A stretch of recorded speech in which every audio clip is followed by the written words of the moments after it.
खबर देखिए, खास खबर देश दुनिया समाज से जुड़ी आपके लिए महत्वपूर्ण खबरें अच्छी दुनिया न्यूज़ चैनल पर।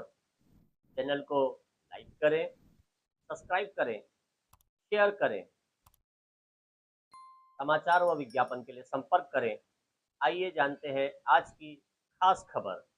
मुंबईकरांसाठी हा ऐतिहासिक निर्णय आहे, कारण गेले अनेक वर्षापासून ओशी नसलेल्या इमारतींमधील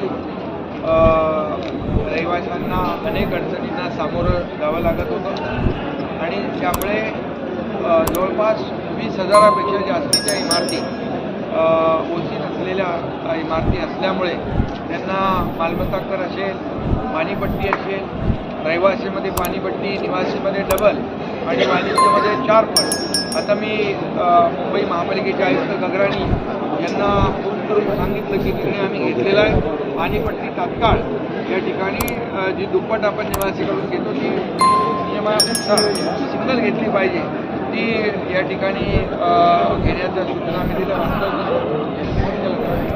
आणि त्याबरोबर या सर्व इमारतींचा पुनर्विकास करण्यासाठी शासनाने निर्णय घेतलेला आहे आणि ओशीची प्रक्रिया जलद गतीने करण्यासाठी जे काही जे नियोजन करणं आवश्यक आहे हे नियोजन करण्याचा निर्णय नगरविकास विभागाने घेतलेला आहे। त्याचबरोबर मुंबईमध्ये भाडे तत्वावर म्हणजे मागणी सिस्टीमवर जवळपास 28,000 इमारतींच्या केसेस पेंडिंग आहेत आणि मालक आणि मागणीमध्ये राहणारे रहिवासी जवळपास यामध्ये देखील 10 लाखापेक्षा जास्ती रहिवासी संख्या आहे आणि ते देखील गेल्या अनेक वर्षापासूनचा जी मागणी आहे त्यामुळे त्या इमारतींचा पुनर्विकास होत नाही, त्या जीर्ण झालेल्या आहेत आणि त्यामुळे त्यांचा पुनर्विकास रखडलेला आहे आणि म्हणून जे अधिनियम आहेत त्याच्यामध्ये अधिकची तरतूद करून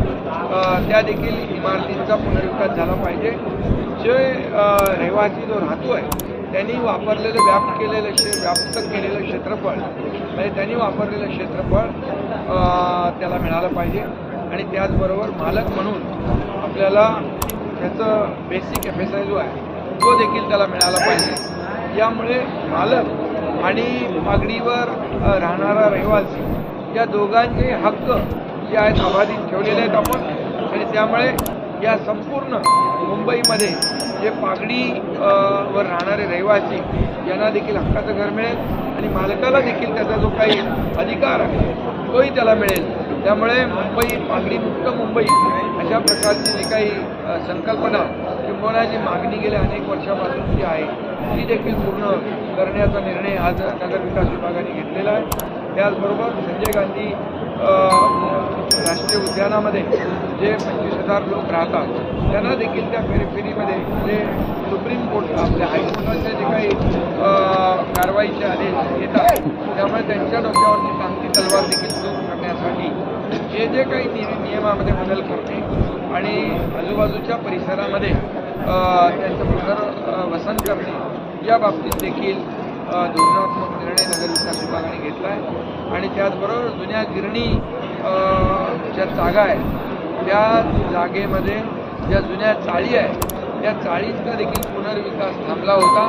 त्यामुळे ज्या गिरणी कामगारांनी खऱ्या अर्थाने मुंबईमध्ये ज्यांचं योगदान आहे गिरणी कामगारांचं त्यांच्या पुनर्विकासाचा मार्ग देखील जो काही अडचणी होता त्या पुनर्विकासाचा मार्ग देखील मोकळा करण्यासाठी नगरविकास विभागाने निर्णय घेतला आहे आणि त्यासाठी जे काही अधिनियमामध्ये बदल करायचे आहेत ते बदल केलेत आणि मला वाटतं गिरणी कामगारांना देखील न्याय मिळेल अशा प्रकारचे 4 निर्णय जे आहेत जे मुंबईकरांसाठी अतिशय महत्त्वाचे आहेत आणि ते निर्णय आपण नगरविकास विभागाच्या गृहनिर्माण विभागाच्या माध्यमातून आम्ही घेतले। मुख्यमंत्री महोदयांनी आम्ही चर्चा केली आणि मुंबईचे सर्व नगरसेवकांची देखील तीच मागणी होती। आमदारांची जी मागणी आहे गेल्या अनेक वर्षापासूनची होती ती मागणी या आजच्या निर्णयामुळे पूर्ण होऊन लाखो मुंबईकरांना मोठा दिलासा या ठिकाणी मिळेल आणि म्हणून हा निर्णय आज घेतलेले निर्णय हे मुंबईकरांसाठी ऐतिहासिक आहेत।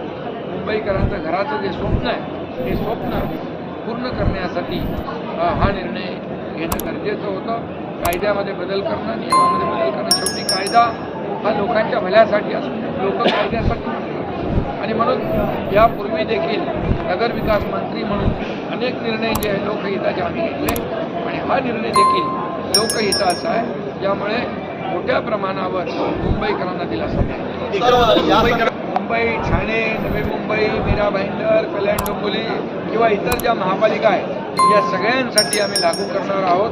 कारण शेवटी त्या भागामध्ये देखील असे विषय आहेत आणि हा निर्णय जो आहे हा निर्णय संपूर्ण या शहरांमध्ये अशा प्रकारच्या इमारती आहेत, अशा प्रकारच्या चाळी आहेत त्यांना लागू. सर, आदित्य ठाकरे आणि यासाठी जे 28,000 खटले दाखल आहेत यासाठी देखील फास्ट ट्रॅक कोर्ट आणखी आपल्याला वाढवावे लागतील. यासाठी देखील जे नियोजन आहे ते देखील नियोजन केलं जाईल आणि या पुढच्या काही 2-4 वर्षामध्ये आपल्याला या सर्व जाचातून आणि त्रासातून मुंबईकरांची सुटका झाल्याशिवाय राहणं कल्याण झालेली नाही. खरं म्हणजे लोकांच्या मनामध्ये जी इथं इतके वर्ष आग होती ना, लोकांच्या मनामध्ये चीड आणि संताप होता, त्याला आम्ही न्याय दिलेला आहे. आणि म्हणून जेव्हा मी मुख्यमंत्री झालो तेव्हा आपण पाहिलं की मुंबईतले रस्ते, मी आणि देवेंद्रजी आम्ही दोघं होतो सुरुवातीला, आम्ही मुंबईतले सगळे रस्ते त्याचं कॉन्क्रिटायझेशन करण्याचा निर्णय घेतला. आणि आता या मेमध्ये जवळपास मुंबईतले बऱ्यापैकी रस्ते कॉन्क्रीटचे होतील आणि काही भाग सोडला तर या मे अखेरपर्यंत तुम्हाला मुंबईतले खड्डेमुक्त मुंबई दिसेल. काही मुंबईतला काही भाग या पुढच्या म्हणजे वर्षभरामध्ये पूर्ण मुंबई खड्डेमुक्त झाल्याशिवाय राहणार नाही. सिवरेज ट्रीटमेंट प्लांट होता का आतापर्यंत? 15-20 वर्ष केला नव्हता, तोही आपण महायुतीने केला. अनेक जी काही कामं रखडली होती, थांबली होती, थांबवली होती, स्पीड ब्रेकर टाकले होते, हे सगळे आपण उघडून टाकलेले आहे आणि लोकांचा मार्ग मोकळा केलेला आहे. आणि त्यामुळे त्याला इच्छाशक्ती पाहिजे आणि धाडसाने निर्णय घेण्याची हिंमत पाहिजे आणि ती महायुतीमध्ये आहे. आणि म्हणूनच महायुती सरकारला झालेल्या विधानसभेच्या निवडणुकांमध्ये जनतेने लँडस्लाईड मॅन्डेट दिलं आणि म्हणून आम्ही हे निर्णय जे घेतोय हे जनतेने जो निकाल दिलेला आहे आणि त्यामुळे खऱ्या अर्थाने जनतेला देखील त्यांच्या ज्या समस्या आहेत, प्रश्न आहेत ते सोडवण्याचं काम सरकारचं आहे, ते आम्ही करतो. चालना देणारा आहे, विकासाच्या पाठीवर राहणार आहे आणि आमचा अजेंडा जो आहे आमचा अजेंडा डेव्हलपमेंट आहे. वसई विरारमध्ये सर मुंबईला तुम्ही खड्डेमुक्त केले, महिनाभर सिडकोच्या घरांच्या किमतीच्या त्या बाबतीमध्ये देखील आम्ही विचार करतोय की सिडकोच्या घरांच्या किमती कशा परवडेबल असतील त्यावर देखील वसई विरारमध्ये 40 वर्ष झाले, 40 वर्ष झाली इमारती आहेत OCCC. एक मिनिट त्या संदर्भात नागपूर आजही खड्डेमुक्त झालेला नाही. कामठी रोडनी जाऊन बघा किंवा गोडीबार चौकनी येऊन बघा, कामठी रोडला सर्वाधिक खड्डे दिसतील तुम्हाला. विकास विभागाच्या माध्यमातून जिथे रस्ते खराब असतील ते अपघात वाढलेले आहेत सर. अरे बाबा